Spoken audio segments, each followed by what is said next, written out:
Hello everyone, welcome in one short DBMS series.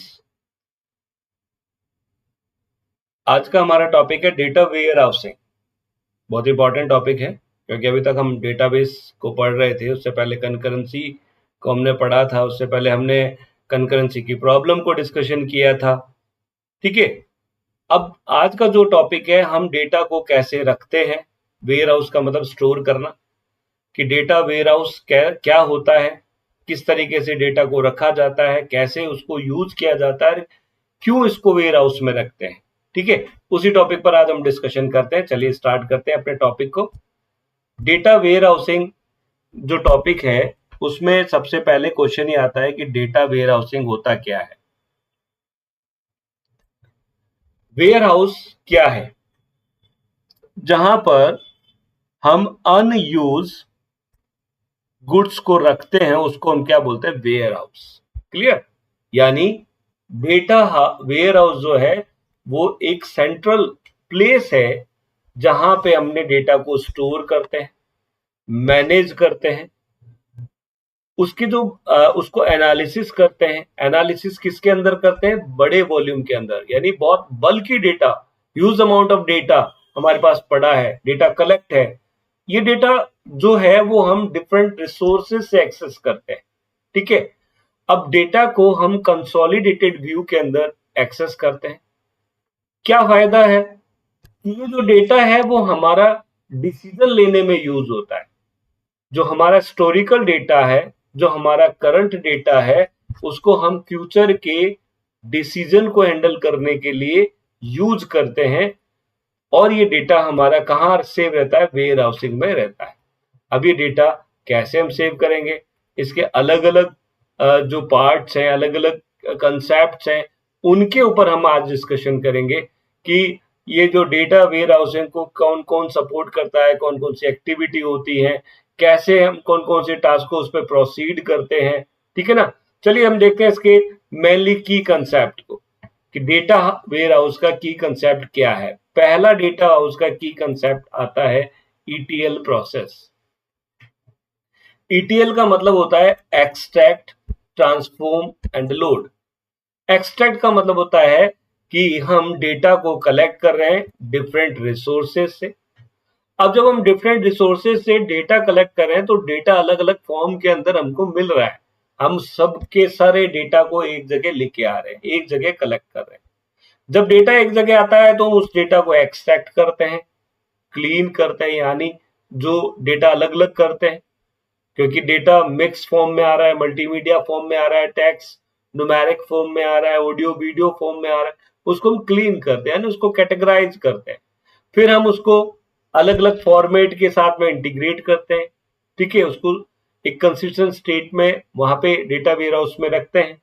ये सारा काम जब हम करते हैं तो इसके अंदर हमको डिफरेंट टेक्निक्स को यूज करना पड़ता है। फिल्टरिंग हो गया, एग्रीगेटिंग हो गया, स्टैंडर्डाइजिंग डेटाबेस हो गया, स्टैंडर्ड, हम डिफरेंट तरह के स्टैंडर्ड इंपोज करते हैं डेटा पर।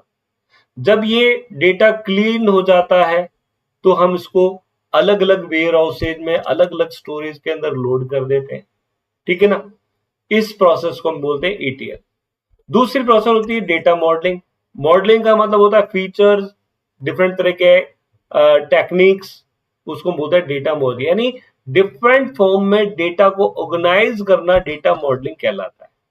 अब इसमें बेसिकली दो मॉडलिंग का हम यूज करते हैं, वैसे तो बहुत सारी होती है लेकिन हम बेसिक दो के बारे में डिस्कशन करते हैं। Star schema. Star schema simple structure होता है जिसमें जो फैक्ट टेबल होती है, जो इंफॉर्मेशन टेबल होती है वो सेंटर में होती है, और उससे डिफरेंट डायमेंशन वाली टेबल्स कनेक्टेड होती हैं, और उनके अकॉर्डिंग हम स्ट्रेट फॉरवर्ड क्वेरी को प्रोसीड कर सकते हैं। जबकि स्नोफ्लैक स्कीमा जो होता है, इसी स्टैक का कॉम्प्लेक्स वर्जन होता है। इसमें जो टेबल का डायमेंशन होता है वो नॉर्मलाइज से लेके मल्टीपल रिलेटेड टेबल होती है, यानी डिफरेंट तरह की टेबल आपस में ज्वाइंट्स होती है। उस फॉर्म के अंदर हम डेटा को रखते हैं, उस फीचर को हम डेटा मॉडलिंग कहते हैं। फिर हम बात करते हैं, इसके अंदर आता है डेटा मार्ट। डेटा मार्ट क्या होता है? वेयर हाउस का एक छोटा सा पार्ट होता है, सबसेट होता है, जिसको हम बोलते हैं डेटा मार्ट, जो स्पेसिफिक प्रॉब्लम या स्पेसिफिक बिजनेस एरिया पर बेस्ड होता है। यानी हम कहें कि पर्टिकुलर जो विंग है, पर्टिकुलर जो क्राइटेरिया है, जैसे सेल्स का अलग हो गया, फाइनेंस का अलग हो गया, मार्केटिंग का अलग हो गया, ये डेटा हमने कैटेगराइज कर दिया, हमने इसको अलग अलग रख दिया, और ये जो हमने अलग रखा, ये जो सेक्शन है, ये सब क्या कहलाएंगे? मार्ट कहलाएंगे। ठीक है। उसके बाद में OLP डेटा आएगा, ऑनलाइन एनालिटिकल प्रोसेसिंग डेटा होता है। हम जब ये जो मल्टी डायमेंशन के रूप में जब डेटा को हम एनालिसिस करते हैं, कॉम्प्लेक्स क्वेरी ये डेटा परफॉर्म करवाता है, ये प्रोसेसिंग परफॉर्म करवाती है। ये जो प्रोसेसिंग है वो हमको डिफरेंट तरह के टूल्स प्रोवाइड करवाती है, जिसमें जो यूजर है वो डेटा के अलग अलग पार्ट कर सकता है, इंफॉर्मेशन की पार्ट कर सकता है, उनको अलग अलग अपनी बेसिक रिक्वायरमेंट के अकॉर्डिंग फिल्टर कर सकता है। उसके बाद में आता है बिजनेस इंटेलिजेंस। बिजनेस इंटेलिजेंस में जो डेटाबेस हमारे पास पड़ा है, तो हम अपनी रिक्वायरमेंट के अकॉर्डिंग, डिफरेंट परफॉर्मा के अकॉर्डिंग, डिफरेंट फार्मूला के अकॉर्डिंग, डिफरेंट नीड के अकॉर्डिंग हम उसकी रिपोर्ट जनरेट कर लेते हैं। ठीक है। डैशबोर्ड जनरेट कर लेते हैं, उसको विजुअलाइज कर देते हैं, डिफरेंट तरह के ग्राफ्स के अंदर उसको डिस्प्ले कर देते हैं। तो ये बिजनेस लॉजिक कहलाता है। अब इन सब चीजों का फायदा क्या है? डेटा वेयर हाउसिंग का फायदा क्या हुआ कि हमारा डेटा सेंट्रलाइज पड़ा हुआ है, एक ही जगह है, हम चाहें जब भी उसको एक्सेस कर सकते हैं। ठीक है। हम डिफरेंट तरह की क्वेरी, जो डिफरेंट यूजर है, वो जब डेटा एक जगह होगा तो सारे यूजर्स को शेयर कर सकेंगे। ठीक है ना। और क्वेरी, फास्टेस्ट क्वेरी परफॉर्म कर लेंगे। जो पुराना डेटा पड़ा है उसके ऊपर हम उसको एनालिसिस कर सकते हैं। एनालिसिस करके हम जो करंट डेटा, जो करंट डिसीजन मेकिंग है उसके अंदर यूज कर सकते हैं। ठीक है। एनहांस डिसीजन मेकिंग कर सकते हैं, यानी पर्टिकुलर स्ट्रेटजी प्लान कर सकते हैं, ऑपरेशनल डेटा को बना सकते हैं, डेटा की क्वालिटी और कंसिस्टेंसी को मेंटेन कर सकते हैं, हम अश्योर्ड कर सकते हैं कि हमारा डेटा कैटेगराइज है, क्लीन है, यानी कैटेगराइज, प्रॉपरली कैटेगराइज है, डिफरेंट स्टैंडर्ड्स को वो फॉलो कर रहा है। ठीक है ना। हम उसको हैंडल कर सकते हैं, डेटा क्वालिटी को। लेकिन इन सब चीजों के अंदर डेटा वेयर हाउसेज में चैलेंजेस भी होते हैं, ड्रॉबैक्स भी होते हैं। क्या? सबसे पहला ड्रॉबैक, कॉम्प्लिकेसी, कॉम्प्लेक्सिटी इंक्रीज होती है। सीधी सी बात है, डेटा वेयर हाउस बनाना, डिजाइन करना, इंप्लीमेंट करना बहुत कॉम्प्लिकेटेड काम है। ठीक है ना।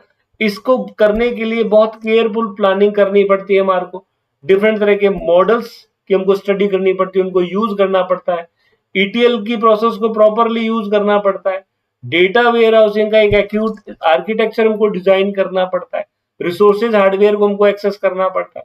जब हम डिफरेंट तरह के रिसोर्सेज, हार्डवेयर, सॉफ्टवेयर को लेते हैं तो क्या होगा? स्किल पर्सन को लेंगे तो हमारी कॉस्ट इंक्रीज हो जाएगी। जब डेटा को हम इंटीग्रेट करते हैं, आपस में जोड़ते हैं, तो हमारे सामने प्रॉब्लम आ जाती है कि डेटा जो है वो स्पेशली किसी न किसी स्ट्रक्चर से बाइंड होने के बाद में डेटा इनकंसिस्टेंसी फॉर्म में चला जाता है, यानी उसकी क्वालिटी वेरिंग करने लग जाती है। उसकी परफॉर्मेंस ट्यूनिंग करने में हमको दिक्कत आती है, क्योंकि हमारे पास डेटा तो रॉ है, हमने रॉ डेटा को अलग अलग कैटेगराइज किया है, तो हम डेटा की कैसे ट्यूनिंग करेंगे ताकि हमारे को जरूरत पड़ने पर हमारी जो क्वेरी है उसके अकॉर्डिंग एक्यूरेट डेटा हमको प्रोसीड हो जाए, एक्सेस हो जाए, तो उसको हमको ट्यूनिंग करना पड़ेगा। ये हमारी डिफरेंट तरह के चैलेंजेस है जो डेटा वेयर हाउसेज में आते हैं। डेटा वेयर हाउसेज के कुछ एग्जाम्पल भी हैं। हम बता सकते हैं रिटेल ऑर्गेनाइजेशन, जब हम ड्रॉ करना चाहते हैं रिटेल ऑर्गेनाइजेशन के लिए डेटा वेयर हाउस बनाना चाहते हैं, तो हमको पहले डेटा सोर्स बनाना पड़ेगा, अलग अलग रिसोर्सेज से डेटा कलेक्ट करना पड़ेगा, फिर उसको कैटेगराइज करना पड़ेगा ETL प्रोसेस से। कैटेगराइज होने के बाद में जो उसको एनालिसिस करके अलग अलग मॉडल को शिफ्ट करना पड़ेगा। ये जो अलग अलग मॉडल है उनका यूज अलग अलग डिसीजन मेकिंग के लिए हम यूज करते हैं। तो इस तरीके से हम डेटा वेयर हाउसेस का यूज आसानी से कर सकते हैं। यह था हमारा एक brief introduction data warehousing का। आई होप कि आपको ये टॉपिक समझ में आया होगा। अगर आपकी कोई क्वेरी है तो इस वीडियो के नीचे जो लिंक है उस पर आप मुझे क्वेरी सेंड कर सकते हैं। Thank you, good day and take care.